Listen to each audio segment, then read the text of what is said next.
The Boy Next Door, a second chance romance. My childhood friend's reverse strategy to win me over involved hiring someone to play his girlfriend. But his actress went off script and pulled out a pregnancy test. "I'm pregnant, it's yours. What are we going to do?" Ethan went pale, gritting his teeth. "Think carefully, are you sure it's mine?" I posted on Instagram, "Free babysitting for Labor Day weekend. Only accepting applications from cute guys aged 18-28. My mom's best friend saw it and immediately rushed over, practically shoving her gorgeous 22-year-old son at me with only one requirement: don't let him starve, and don't let him die. That's it." I could understand not letting him starve, but not letting him die. What was that supposed to mean? Then she and my mom happily went off on their girls' trip, leaving me face to face with this 6'1" hottie. We'd grown up together since we were in diapers. I knew everything about him. Ethan Mitchell, currently interning in our city, fresh out of college. A total player who cycled through girlfriends like seasons, never repeating a type. Completely helpless at life skills, though he could make a mean cup of instant ramen. Me?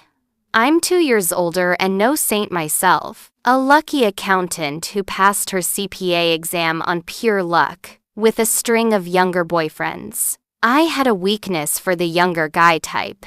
Young, hot, and clingy guys were my kryptonite. As for life skills, I was even more hopeless. I couldn't even make instant ramen without burning it. Leaving the two of us alone together, I suddenly understood what Aunt Claire meant. We'd either starve to death or kill each other. We'd been fighting since childhood, countless battles. Of course, I always won. After staring at each other for a moment, he shook his head and got up with a sigh. "What do you want to eat? Your call." I hesitated briefly. "Tomato and egg." He nodded, grabbed his jacket, and headed out. When he came back, he was carrying 2 packages of tomato and egg-flavored instant ramen and a couple of hot dogs. Ethan was in the kitchen making ramen while I leaned against the doorframe watching him. It was just instant ramen, but this guy had put on my mom's apron, a floral little number that looked oddly cute on his tall frame. Speaking of his frame, I couldn't help checking him out. Ethan had an incredible body, 6'1", weight unknown, but he had those perfect broad shoulders and narrow waist that looked great in clothes, giving off that clean-cut college boy vibe. Without clothes, well, I didn't know about that. The last time I'd seen him shirtless, we were both still playing in mud puddles. I was lost in thought when Ethan suddenly turned and caught me staring. Following my gaze downward, he smirked knowingly. "So, sis, what'll it be? You want to play with my feelings or my body?" I nearly choked on my own spit. Wiping my mouth with the back of my hand, I laughed. "Haven't you heard my 4 dating rules? Younger, hot, great body, and not Ethan Mitchell." As he served the ramen, Ethan shot me a wounded look. "That last rule is just cruel." I smiled but said nothing. I was thoroughly satisfied with dinner. Noodles, broth, egg, and hot dog, pretty deluxe for instant ramen. More importantly, Ethan really knew how to make ramen. It was incredible. I finished my bowl and drank his broth too. Seeing how pathetic I looked, Ethan even gave me his egg. As I sipped his broth from his bowl, he propped his chin on his hand and watched me. "Sophia, I ate from this bowl, and now you're drinking my broth. Doesn't that count as an indirect kiss?" I set down the bowl and wiped my mouth, laughing at him. "Stop pretending. When we were kids, we shared those spicy strips all the time. 1 bite for you, 1 for me. We've swallowed plenty of each other's saliva." Ethan. After dinner, Ethan was washing dishes in the kitchen. I was curled up on the couch scrolling through social media, grinning at some cute romance posts, when Ethan's phone on the couch buzzed. I swear I wasn't trying to snoop. I just heard the notification and glanced over. But the message looked interesting. How's it going? Did you win over your sister yet? This sister, that would be me, wouldn't it? Interesting. I glanced at it, then turned off the screen and went back to my tea, pretending nothing happened. Soon, Ethan came out of the kitchen, wiping his hands with a paper towel before picking up his phone. One look at the screen and his expression visibly tensed. Sophia. When he was being serious, he always called me by my name. Did you look at my phone? I pretended to be absorbed in my reading, looking up with a frown. What phone? Ethan seemed to relax. Nothing, just wondering. I couldn't help smirking as I checked the time. It's getting late. You should head home. He frowned. Washing dishes was exhausting. I don't want to go back. I took a sip of tea and gently reminded him. It's only a 5-minute walk from my place to yours, and there's an elevator. Ethan was quiet for 2 seconds. Fine. He grabbed his jacket from the chair and went to put on his shoes. Take care of yourself and sleep early. I hummed in acknowledgement, then started counting from the moment he left. Sure enough, 4 minutes and 50 seconds later, there was a knock at the door. I shuffled to the door in my slippers. There was Ethan with an armload of snacks and beer, looking innocent. Sis, I forgot my keys. I smiled. No problem, I have your spare. I moved to get them, but he stopped me. My power's out. Really? I raised an eyebrow. We live in the same complex. How come I don't know about a power outage? I didn't pay my electric bill. Little brothers will be little brothers. Their excuses are always lame. I wanted to laugh but ended up stepping aside to let this tall, poor soul inside. Next, we turned off the lights and snuggled up on the couch together. No romantic scenes here, we just turned on the projector to watch a movie. But we argued for ages about whether to watch a comedy or horror film. Finally, Ethan compromised and we settled on a comedy. Ghostbusters, kind of a middle ground. We laid out the snacks, cracked open some beers, and settled in to watch happily. But after a couple of beers, Ethan suddenly turned to look at me. Sis. I turned to look at him, the movie's light flickering across his face. You've had several boyfriends, all younger guys, and none of them were as handsome as me. I took a sip of beer. So? He was quiet for 2 seconds, the movie's audio suddenly seeming intrusive. So, want to consider me? My smile froze. For a moment, I thought I could hear my own heartbeat, clear and distinct. Coming back to myself, I smiled and pressed my finger to his forehead. Forgot? My dating blacklist specifically says Ethan Mitchell and dogs not allowed. Ethan looked at me with furrowed brows. After a long moment, he smiled. Just kidding. He settled back into the couch, leaning back slightly, then turned to look at me with a raised eyebrow. Actually, I have a girlfriend now. He pulled out his phone. Really? I'll call her over right now. I leaned back, watching him with amusement while admiring my fresh manicure. Sure, go ahead. Using the movie's dim light, I lifted my hand to check my new nail art. I actually just started dating someone new too. Want to call him over as well? Ethan's body stiffened. Another younger guy? Legs for days, cute and sweet. Absolutely killer. After a 2-second pause, Ethan's voice mixed with the movie's background music. What? Did you find a human giraffe? I shot him a look. No sense of romance. I like guys with good proportions. It's easy on the eyes. Ethan's voice turned stiff. Easy on the eyes for what exactly? Which part of the process? Wow, someone's bitter. While I stayed silent, Ethan furiously typed on his phone, then turned to me. Let's just drink for now. My girlfriend will be here soon. He deliberately emphasized girlfriend. Childish. We silently cracked open 2 more beers, each lost in our thoughts. Soon there was a knock at the door. I started to get up, but Ethan rushed over. So fast he didn't even put on shoes. When the door opened, the hallway light revealed the girl outside. Tall, long legs, pretty face, much better looking than I'd expected. Ethan had clearly put some thought into casting this actress.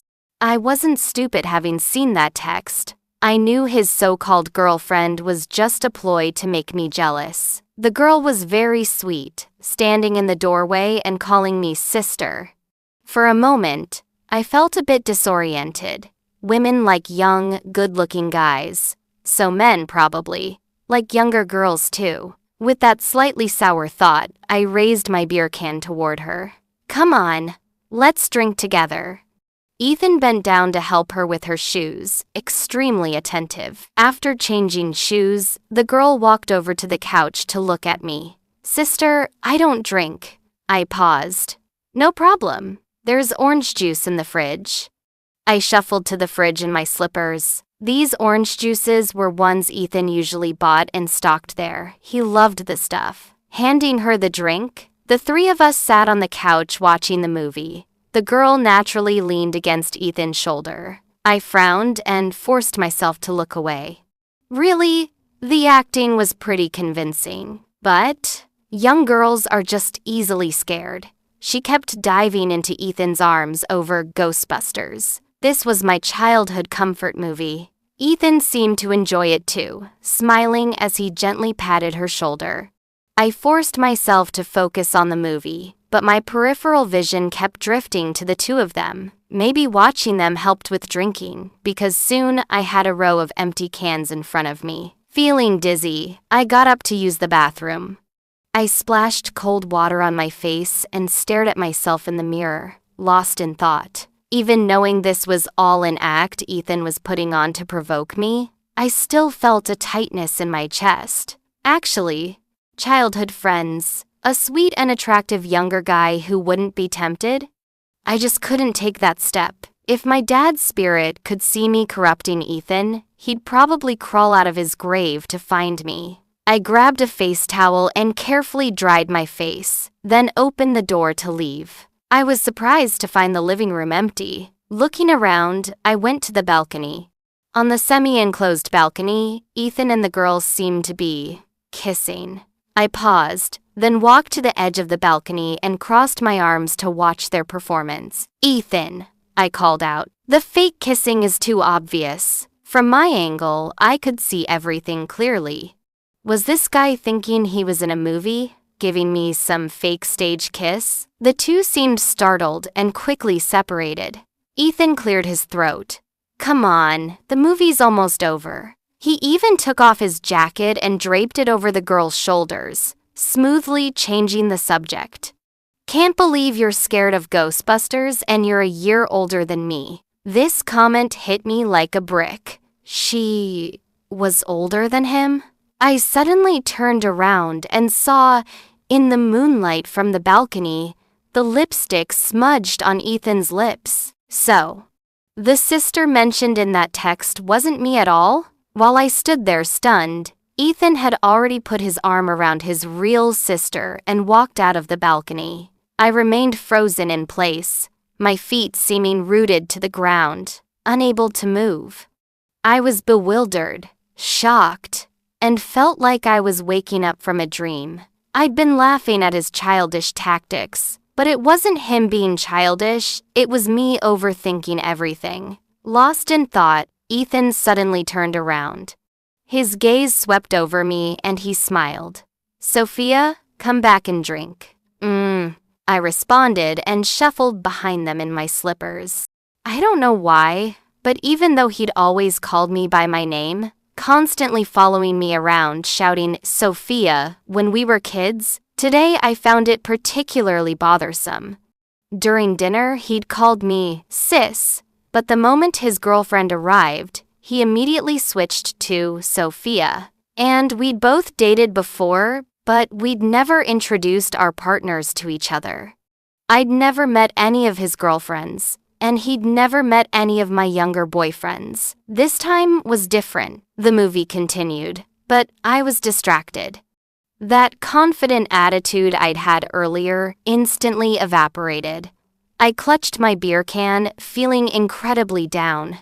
So Ethan was serious this time. The two of them didn't treat me like an outsider either. The girl leaned on his shoulder, talking sweetly with him. She asked, "Ethan, have you mentioned me to your family?" He replied, "Of course. My mom's been wanting to meet you." I gripped my beer can tighter and took a big gulp. She looked up at him again. "When are you going to marry me?" He smiled, and from my peripheral vision I could see his expression was gentle. His voice was incredibly tender too. "Whenever you want, just say the word." I mentally scoffed. Smooth talker. But another voice in my head immediately contradicted me. "You're just jealous." Yeah, I was jealous as hell. I chugged the rest of my beer and tossed the empty can toward the trash. But maybe because I'd had too much to drink, my aim was off. The can missed and rolled on the floor, making noise. Ethan turned to look at me. The moment he looked over, I stared at the screen and burst out laughing. But it was actually a pretty emotional scene. The movie ended. I breathed a sigh of relief and habitually ordered him around. "Ethan, remember to clean up the trash." I stretched and slowly headed toward the bathroom, but behind me came Molly's voice. "Ethan, my stomach hurts a little." Molly, Ethan's little girlfriend. Ethan immediately responded, his voice tense. "What's wrong? Is it because you drank something cold?" He sat up straight and quickly rubbed his palms together. Once they were warm, he placed them on her lower abdomen. I glanced over, feeling sour, but couldn't resist offering some helpful advice. "Through clothes, it won't have any warmth. You need to lift her shirt and rub her belly with your palm." When we were kids, Ethan was mature and responsible beyond his years. While other kids his age still had runny noses, he already knew how to take care of people. More specifically, he knew how to take care of me. I was greedy as a child, always sneaking ice cream and then clutching my stomach in pain. When my stomach hurt, he'd imitate the adults, make me lie on the bed, then warm his hands and slip them under my shirt to rub my belly. I glanced over and saw both people on the couch freeze at my words, saying nothing. Then I turned and went into the bathroom. After drinking so much, bathroom trips were inevitable. But as I was about to leave the bathroom, the overhead light suddenly went out. The living room was instantly plunged into darkness too. I froze in the bathroom doorway, my mind going blank. I was afraid of the dark, terrified, actually. I had severe nyctophobia. Seriously. I even slept with a nightlight on. In just a few seconds, my back was drenched in cold sweat. I'd rushed into the bathroom without my phone. Just as I was debating whether to call for Ethan, the bathroom door was suddenly knocked on. Ethan's voice came from outside, sounding urgent. "Sophia, open the door." I was standing right by the door. I fumbled for the handle and unlocked it. The door opened from outside. Ethan pulled me into his arms, his palm gently patting my back. "It's okay." Strangely, even though he came empty-handed, the moment he appeared, the darkness around us didn't seem as frightening. My frantically beating heart instantly found its anchor. But a few seconds later, a light cough came from the living room. "Ethan," the girl gently reminded him. "I should be scared too, right?" Her voice snapped us both back to reality, and we immediately stepped apart. The next second, a beam of light appeared in the living room. Molly had turned on her phone's flashlight. Ethan pulled me by the sleeve over to the couch, then rummaged through drawers with the flashlight until he found 2 candles. He lit the candles. Though the candlelight was dim, it drove away the darkness. I gradually calmed down and deliberately kept some distance from Ethan. Beside me, Ethan patiently explained to his girlfriend, "Sophia is afraid of the dark. She has severe nyctophobia. If I hadn't gone to her, she probably would have wet herself from fear." Finally, he softened his voice to comfort her. Don't be upset, babe. Molly smiled. It's fine. I understand. Turns out it was a thunderstorm causing the power outage. Thunder and lightning raged outside. Earlier, the movie had been loud, the house was soundproofed, and with the alcohol, we hadn't noticed the thunder. Must be a temporary outage. Originally planning to go to our separate rooms to sleep, we had to change plans to an impromptu late-night chat because of my phobia. But this chat turned into quite the revelation. In the flickering candlelight, Molly cleared her throat, linking arms with Ethan, her voice gentle. Ethan, I have something to tell you. I was going to surprise you, but this seems like a good time. I turned to watch them both. For some reason, Ethan's eyelids suddenly twitched. He frowned, but his voice remained gentle. Go ahead, I'm listening. I'm pregnant. A loud thud, Ethan's phone hit the floor, startling me. He turned to look at Molly. Since his back was to me, I couldn't see his expression. After 2 seconds, his voice slowly emerged. Slightly gritted teeth, full of disbelief. Think carefully, are you really pregnant? Molly playfully punched him. How could I lie about this? Don't you trust me? She pulled something from her pocket and waved it in front of Ethan. In the candlelight, I could see it clearly too. 2 lines. Ethan fell silent. I don't know if he didn't want to take responsibility, but he showed no joy at all. Instead, he pinched the bridge of his nose, and after a long moment, asked through gritted teeth, Are you sure it's mine? Before Molly could answer, I kicked him. Are you even human? What kind of thing is that to say? Ethan rubbed his shin where I'd kicked him and went quiet. I didn't know what to say either. The news was too shocking. I couldn't process it. Pregnant, that meant they'd be getting married soon, right? I felt restless and reached around in the snack bag, but it was empty. My heart felt indescribably heavy. I dated several boyfriends, all excellent guys, but when I was with them, I'd often zone out. No matter how handsome the face in front of me was, I'd still find myself looking past them to see another face during those absent moments. Ethan. Fortunately, those young, handsome guys weren't serious about me either. We used each other for entertainment, so neither of us needed to feel guilty. The only difference was they used me to cure loneliness, while I used them to get over my feelings for Ethan. I could date countless young guys, but Ethan was off limits. Coming back to reality, I realized the atmosphere had been silent for a while. Ethan was my father's godson, which technically made me his godsister.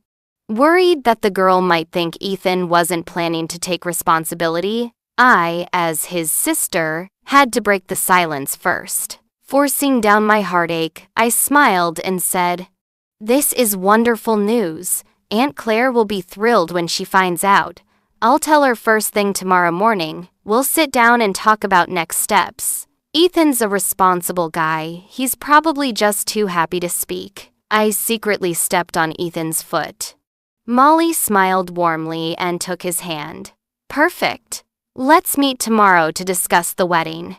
Of course, my heart sank. Time to discuss marriage. That night, with the storm raging outside, my heart felt just as turbulent.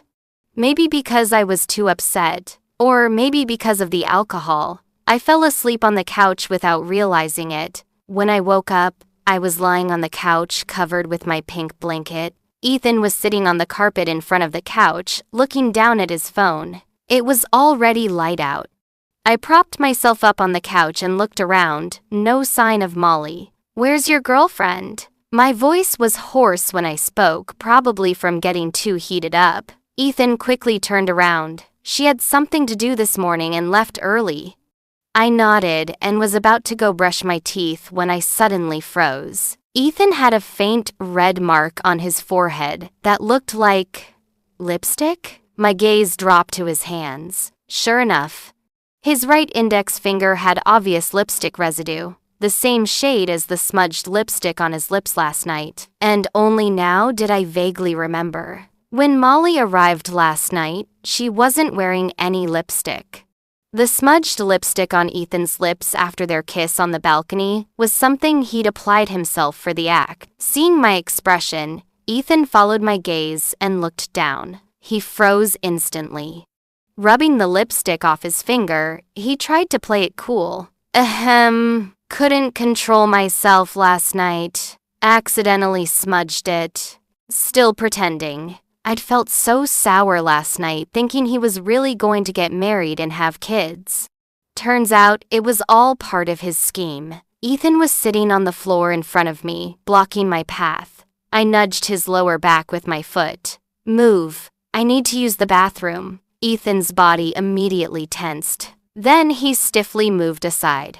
I got up to go to the bathroom. Couldn't find my slippers, so I just walked barefoot on the floor. I'd only taken a couple steps when I heard footsteps behind me. A pair of slippers was tossed at my feet along with, "Put these on. How old are you walking around barefoot?" They were Ethan's slippers.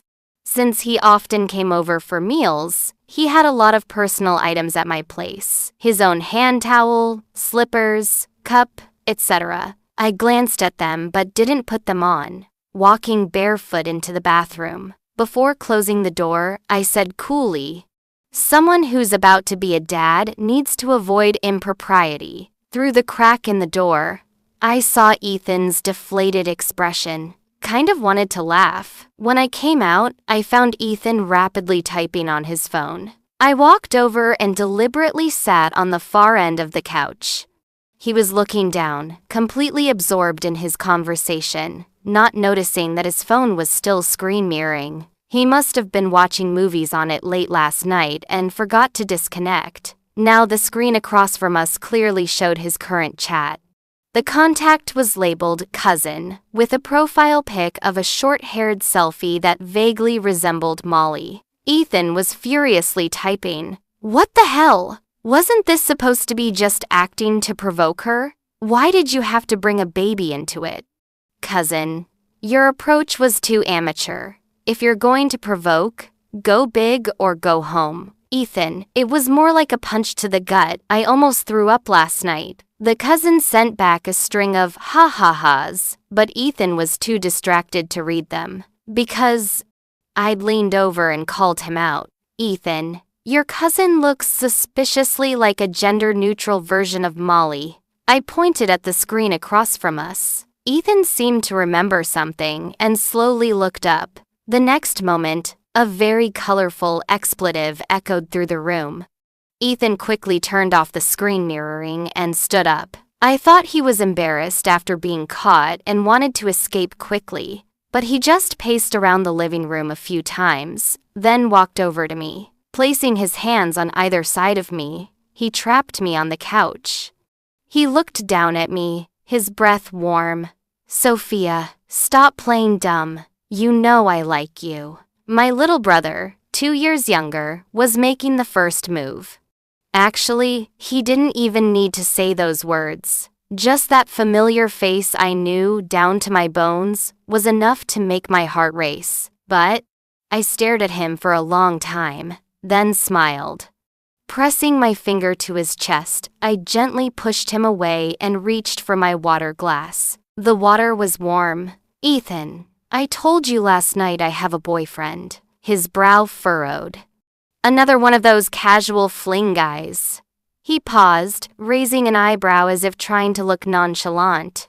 Anyway, your boyfriends are just using you for entertainment. Break up with him and be with me. He leaned closer again. I like you more than any of them ever could.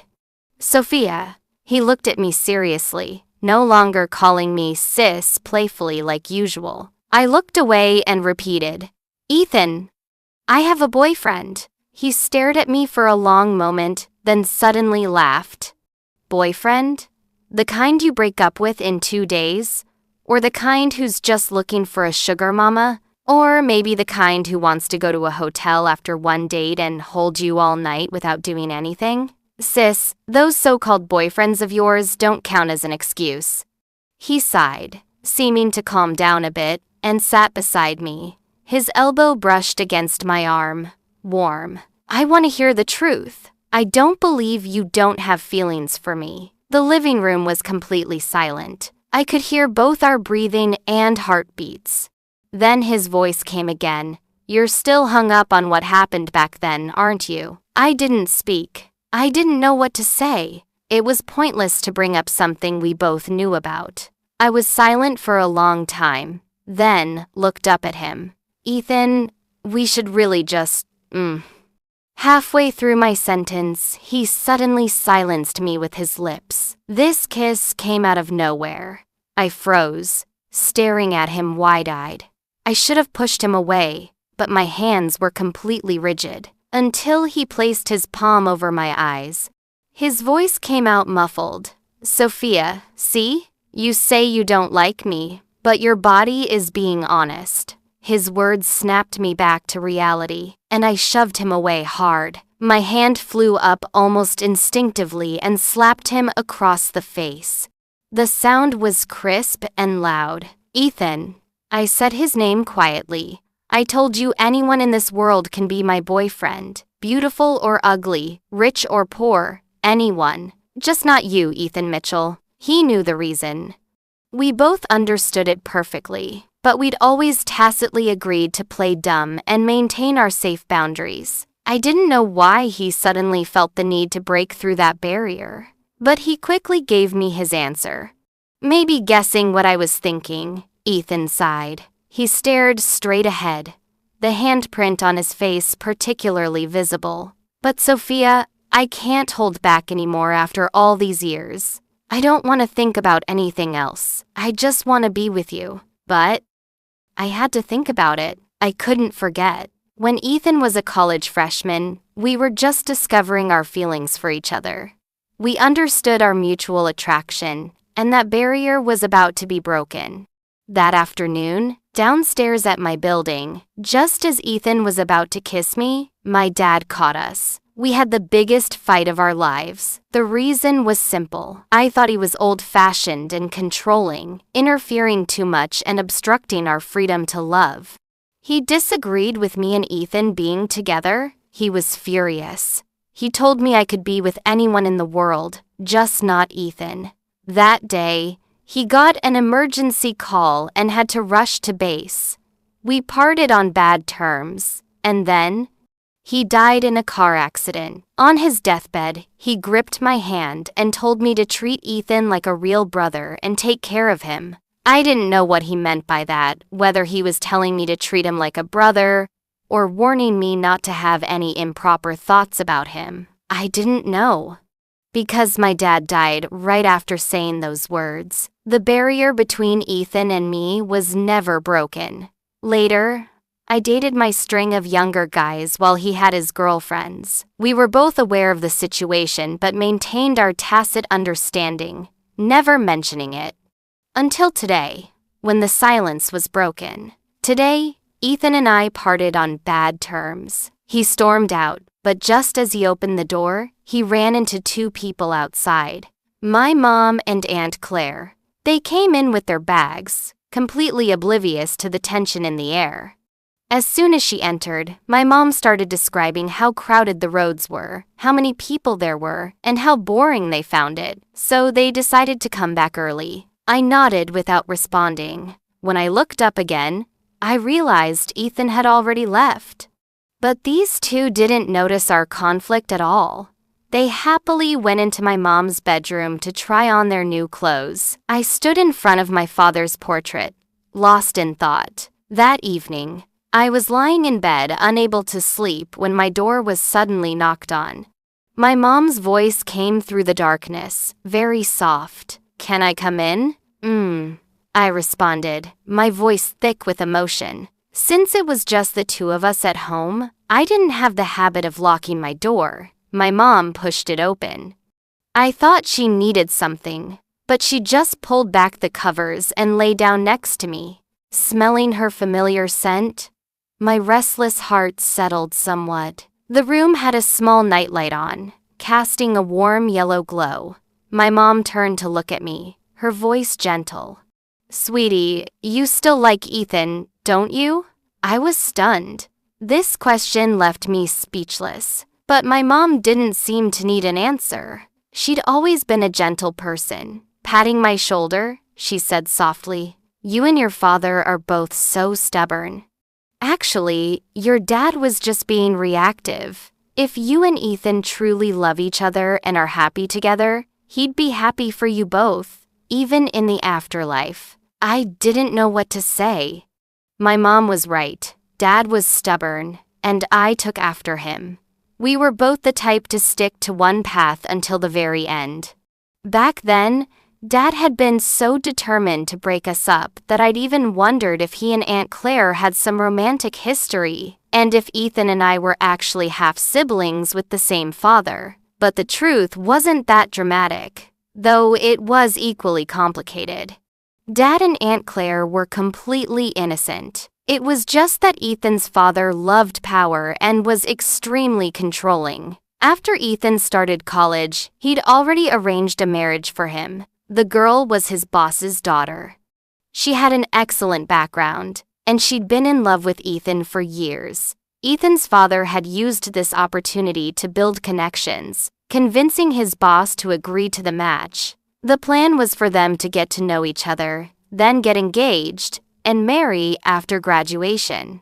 If Ethan married her, he could skip a lot of struggles and have a smooth path to success. This was Ethan's father's lifelong plan for his son. As his closest friend, my dad didn't approve of this approach, but respected it as a family matter, especially since Ethan's father had died saving my dad during a mission. Before dying, he'd asked my dad to help take care of his wife and son, and to convince Ethan to marry according to plan and follow the path he'd laid out. My dad had agreed. He was the type of man who would see through any promise he made, especially to a fallen comrade. So when he discovered Ethan and I wanted to be together, he was furious. It was the first time he'd yelled at me since I'd become an adult, and he even threatened to disown me. I inherited his stubbornness, so we had a huge fight and parted badly. But I never imagined that fight would be our last conversation. He died in a car accident on the way back, rear-ending a truck. I'd wondered if he hadn't been distracted while driving because of our fight. Would he still be alive? I felt regret and guilt, and Ethan understood. So for all these years, even though he'd clearly rejected that devoted girl, we'd never gotten together. He went through his girlfriends, I dated my younger guys. We both knew what was happening, but never spoke of it. That night, my mom and I talked for hours, but she still couldn't completely untangle my emotional knots. I liked Ethan, but there were many things that couldn't be solved by just liking someone. Maybe I was afraid. Afraid of remembering that my dad's death was connected to our relationship. Afraid that if we really got together, Dad would feel he'd failed his fallen comrade. Afraid of sleepless nights filled with guilt. After that day, I deliberately avoided Ethan.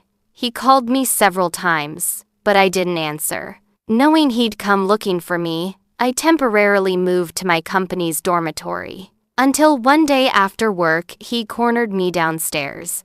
It was raining heavily that day with thunder and lightning, but he wasn't holding an umbrella, just standing straight in the rain, completely soaked, quietly and stubbornly watching me. I frowned. What was he, some character in a TV drama? Playing the suffering hero? But I was genuinely worried about him. I walked over with my umbrella and shoved it into his hands, turning to leave, but he grabbed my wrist. He held on tight, his voice coming through the rain, somewhat ethereal. "Sophia, can't we just not dwell on the past?" I looked up at him. "If you were in my position, could you do that?" "I could," he answered decisively. "Because I know that whatever their wishes were, whether in life or death, those are ultimately their desires. I respect them, but I can't force myself to accept them at the cost of my entire lifetime." My dad wasn't a bad person. He loved me, so he didn't want me to struggle like he did when he was young. He tried everything to pave what he thought was a golden path for me. He wasn't very brave, but he could risk his life to save a comrade. I respect his thoughts, but I won't follow them, because I understand that as a parent, he just wanted me to have a good life, but only I know what I really want. He looked at me steadily. I held the umbrella, my whole body rigid. I instinctively tried to avoid hearing these words, but he held my wrist firmly. I couldn't escape. Sophia, you know I don't want to be some high-ranking official. I just want to be with you. I knew you couldn't get past that mental barrier after your dad's accident, so I didn't push you. I went along with it. You found your entertainment with younger guys. I pretended to cycle through girlfriends. I thought time would heal everything, would help you gradually let go, but now I realize. He paused slightly, even sighing. Ethan placed his hand on my head and gently ruffled my hair, his tone helpless. With your personality, the more time passes, the harder it becomes for you to cross that barrier. My nose tingled, and tears almost fell. The person in front of me wasn't just someone I'd invested so much emotion in, he also understood me completely. He knew all my pretenses and vulnerabilities, and he understood my hesitation, and he'd carefully protected my stubbornness all along. Lost in thought, my grip loosened, and the umbrella fell to the ground. The wind was strong and blew the umbrella away. I moved to retrieve it, but a passing kid picked it up and ran off with it. Ethan took off his jacket and draped it over my shoulders. Because of the material, the inside wasn't very wet, and it even retained his body heat. He pulled the jacket closed around me, wrapping me up snugly. Come on, let's go home and talk. He guided me to his car parked by the curb, opened the door, and helped me in. We didn't speak during the entire drive. Worried I might catch cold, Ethan turned up the heat in the car. Ethan drove me home, but no one was there. I looked around the apartment, and I heard him say, "Don't bother looking. Mom and Aunt Linda went to the spa." I nodded without speaking. Ethan took the jacket from my shoulders and looked me over to make sure I hadn't gotten wet before sitting back down on the couch. Ethan's clothes were quite wet. He'd unbuttoned several buttons on his shirt, but still seemed uncomfortable, so he just took it off and draped it over the coffee table. I couldn't help stealing a glance.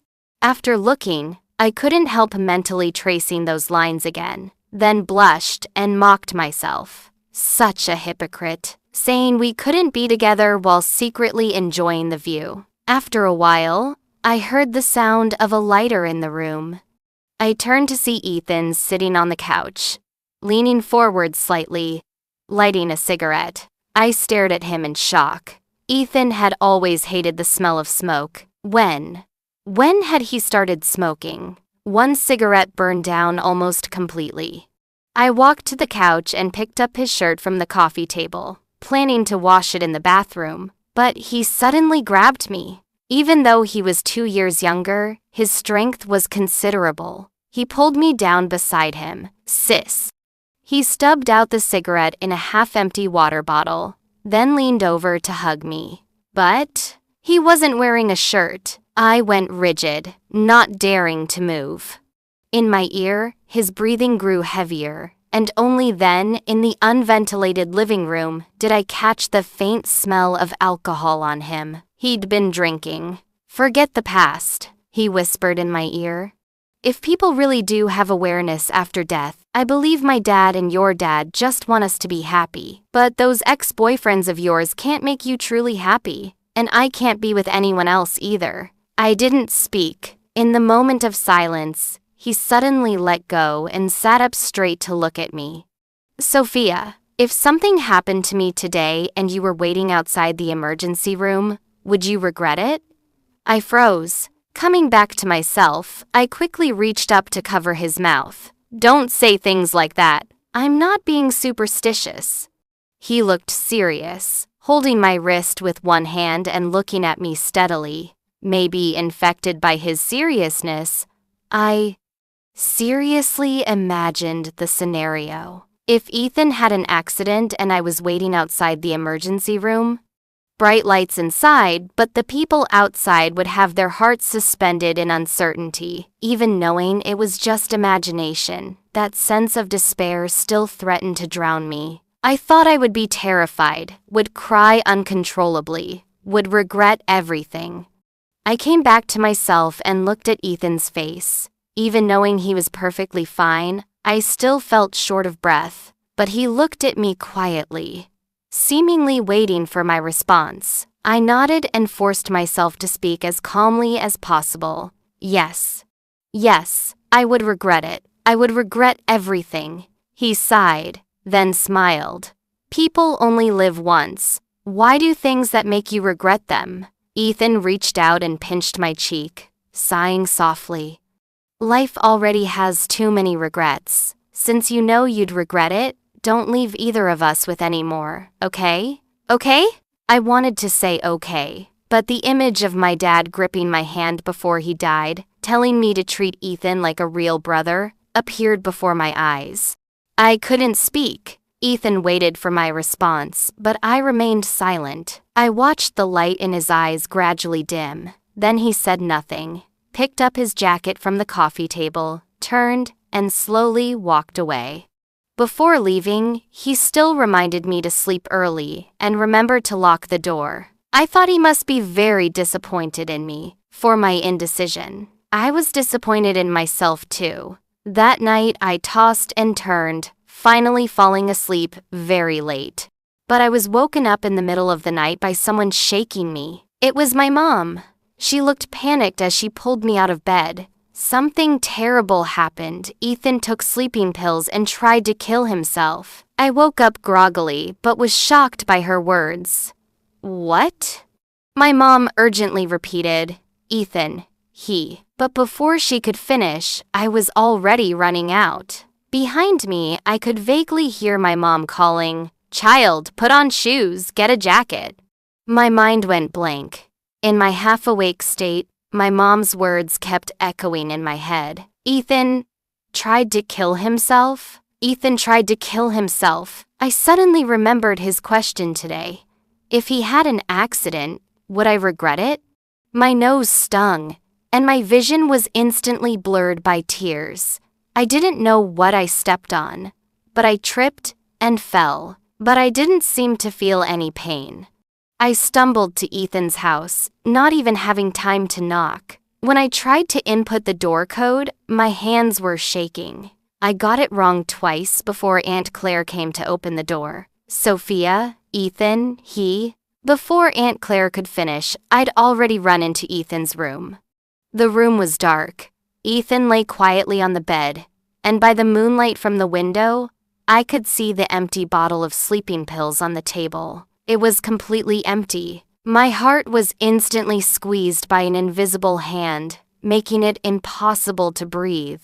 I shakily reached for my phone to call an ambulance, then realized I was wearing pajamas and had run out without my phone. I stumbled back out, shouting for Aunt Claire to call an ambulance. My mom had arrived too. Aunt Claire said through tears that she'd already called for an ambulance, but I was worried about Ethan and went back to his room. He lay there, and despite all the commotion, he still slept peacefully, but I was terrified. I'd already lost a loved one. That feeling was worse than death. I couldn't imagine what would happen if something really happened to Ethan. I walked to the bedside but nearly fell twice because my legs were so weak. I took his hand. It was ice cold, terrifyingly cold. I even checked his breathing. Thankfully, I couldn't hold back anymore. I knelt by the bed, held him, and sobbed. Ethan, wake up. Can we be together, please? You're right. Life already has too many regrets. Why give each other more? The past is past. People need to look forward. I won't draw circles around myself anymore. Won't dwell on the past. I won't worry about anything. Please look at me, okay? I cried until I broke down. Unprecedented fear overwhelmed me. My whole body was rigid, my hands ice cold. I was scared of what I would do if something really happened to Ethan. I'd probably never forgive myself. But just as I was breaking down, Ethan slowly opened his eyes. He looked at me quietly, reached up to wipe my tears, then frowned. "Why are you crying?" Seeing him awake, I cried even harder. "How do you feel? Are you in pain?" "The ambulance will be here soon, you." He interrupted me. He rubbed his temples, then propped himself up on the bed. "What ambulance? Who called an ambulance?" I was stunned. Looking at him, he didn't seem like someone who'd taken sleeping pills to commit suicide, more like someone who'd just woken up. I stared for a moment, then turned to look at the empty pill bottle on the table. "You." Ethan followed my gaze, then seemed to remember something and shouted toward the door. "Mom!" A few seconds later, the door opened. Aunt Claire and my mom stood side by side in the doorway, both with their arms crossed, looking at us. Their expressions clearly said they had everything under control, like they were missing popcorn to complete the show. Even an idiot would understand what happened. The supposed sleeping pill suicide attempt was just a trick by these two mothers. I locked eyes with each of them, and they very cooperatively retreated, closing the door behind them. As the door shut, my mom's voice came through the crack. "Look how scared you were just now, running over without even shoes on.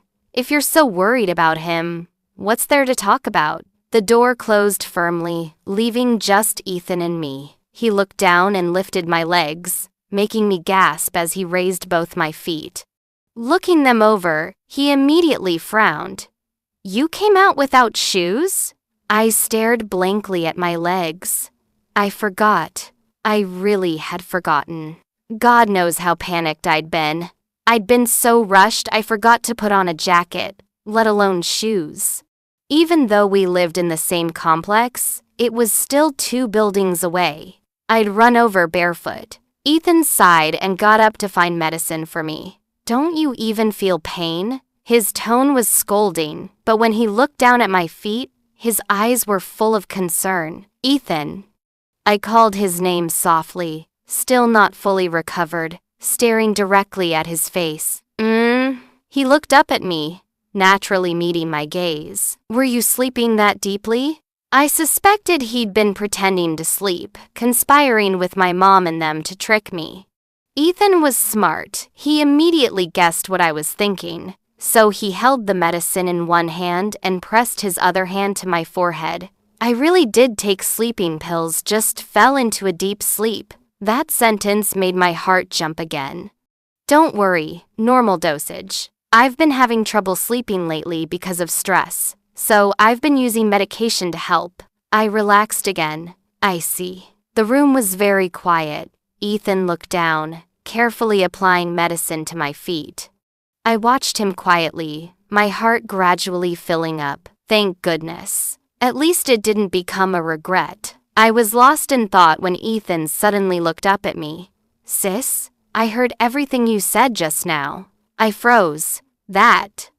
I was about to say it didn't count, but when I looked up, I met Ethan's red-rimmed eyes. His eyes were red as he looked at me quietly. "Sophia, don't push me away anymore." The words of denial died in my throat. I suddenly understood what my mom had said that night during our heart-to-heart talk. Near dawn, she'd said, "You're just like your stubborn father. You won't be able to get past this until you experience the tearing pain of almost losing something." My mom was right. That night, I'd almost lost Ethan, and I suddenly understood that everything from the past really didn't matter anymore. The dead are gone, but the living must continue their lives. I still remember what my mom said softly that day as dawn was breaking. She said, "Sophia, follow your heart. Your dad won't blame you, and Uncle Mitchell won't either." That early morning, after a long silence, Ethan sighed and pulled me into his arms. "Sophia, I'll take care of both our families." And I didn't push him away. Instead, I buried my face in his chest and cried it all out. When I was exhausted from crying, I fell asleep in his bed. Maybe it was psychological, but for the first time since Dad died, I dreamed about him. In the dream, Ethan and I walked hand in hand toward two men in military uniforms standing side by side. One was my dad, one was Uncle Mitchell. In the dream, I asked my dad through tears if he'd blame me, but he smiled. He and Uncle Mitchell said the same thing. They said there was only one thing that would make them unable to rest in peace. That would be if we weren't happy. Everything else didn't matter. When I woke up, I covered my face and cried. I'd been living with guilt for so many years. Whether this dream was really our father's spirits or just my psychological need, either way, as dawn broke and I looked at the sleeping face beside me, I could finally let go of the past. Ethan and I got together. That morning, when we woke up, the house was empty. After washing up, I was clutching my rumbling stomach and wanted to go downstairs for breakfast. But Ethan disagreed. In his words, he was a little wolf who'd been lusting after me for years, and now that he'd finally caught me, I blushed, involuntarily thinking about last night when he'd taken off his wet shirt, revealing those muscle lines. Licking my lips, I tugged at his shirt hem. "Do you have abs?" Ethan raised an eyebrow. "Want to see?" This guy was too smooth. I coughed and naturally wouldn't admit it, so I looked away with a mocking tone. "You?" I don't believe it, but 2 seconds later, he suddenly smiled. His hands fell on my shoulders, applying slight pressure, almost forcing me to turn and look at him. Those eyes held a smile. "Sis, reverse psychology doesn't work on me. If you want to see, kiss me first." I should have been reserved and refused, but I'd been wanting him for years, so I shamelessly covered his eyes with my hand and leaned in for a kiss. His arm tightened around my waist, pulling me closer as he deepened the kiss, but I suddenly remembered something and pushed him away. "That girlfriend was fake, right?" Ethan paused, seeming unable to keep up with my scattered thoughts. "Fake. My cousin, who usually lives out of state, total tomboy, she flew here specifically to play my girlfriend and even bought a new wig for it." His cousin was very loyal. Just loved to improvise. Getting the answer I wanted, I nodded with satisfaction. However, Ethan's grip tightened. My turn to ask, "You said you had a boyfriend before?" I blushed. I was lying. But Ethan's face grew stern. People who lie to me usually get punished pretty badly. His hand shifted at my waist. I raised an eyebrow. "Like what?" His kisses fell densely as he murmured, "Like this."